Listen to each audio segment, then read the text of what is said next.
एक कमेंट आया था कि ओवर थिंकिंग की वजह से बहुत ज़्यादा परेशान हो, इसका कोई हल हो सकता है?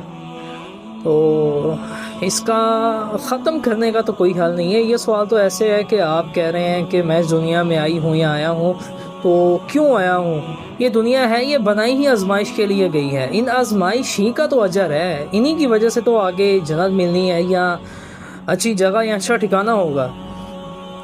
हाँ, अलबत्ता इन ओवर थिंकिंग को कम करने के कुछ टेक्निक्स मैं बता देता हूँ कि जब भी आपके माइंड में कोई बात आए जिससे आप बहुत ज़्यादा सोच रहे हैं, तो अपने माइंड को स्टॉप कहना सीखें, या कोई ऐसा लफ्ज़ जिससे आप खुद को बाहर उस सिचुएशन से बाहर निकाल सकें। मिसाल के तौर पर अगर कोई मेरे माइंड में कोई सोच आ रही है, मैं फ़ौरन कहूँ रुक जाओ या बस अब बहुत हो गया, ऐसे यानी एक अल्फाज अपनी ज़िंदगी में ऐड कर लेंगे वाला। फिर दूसरा, अगर आपको ओवर थिंकिंग आ रही है या आप कर रहे हैं, तो उसे लिख लें। आप लिख लेंगे, एक तो आपका फोकस उस सिचुएशन से बाहर हो जाएगा, दूसरा आप क्या पता लिखने से आपको उसका कोई हल मिल जाए।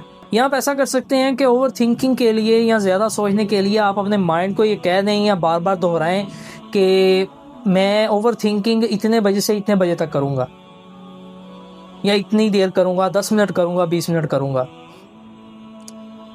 या आप एक और हल कर सकते हैं कि अपने जिस्म को थकाएं, इतना थकाएं कि आप जब लेटें या बैठें तो आपको ओवर थिंकिंग की तरफ आपका ध्यान ही ना जाए।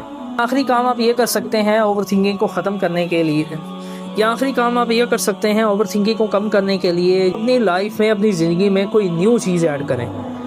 कोई ऐसी चीज़ जो हार्ड हो और करने में बहुत ज़्यादा मुश्किल आए आपको। मेरे कहने का मकसद ये है कि अपने आप को मशगूल कर लें ऐसे काम में जो आपने न्यू करने हैं लाइफ में, जिनको करने में आपको थोड़ी मुश्किल हो, तो आप खुद ब खुद ओवर थिंकिंग से बाहर आ जाएंगे और सिचुएशन से, ये जो ज़्यादा सोचने वाली है, इससे बाहर आ जाएंगे।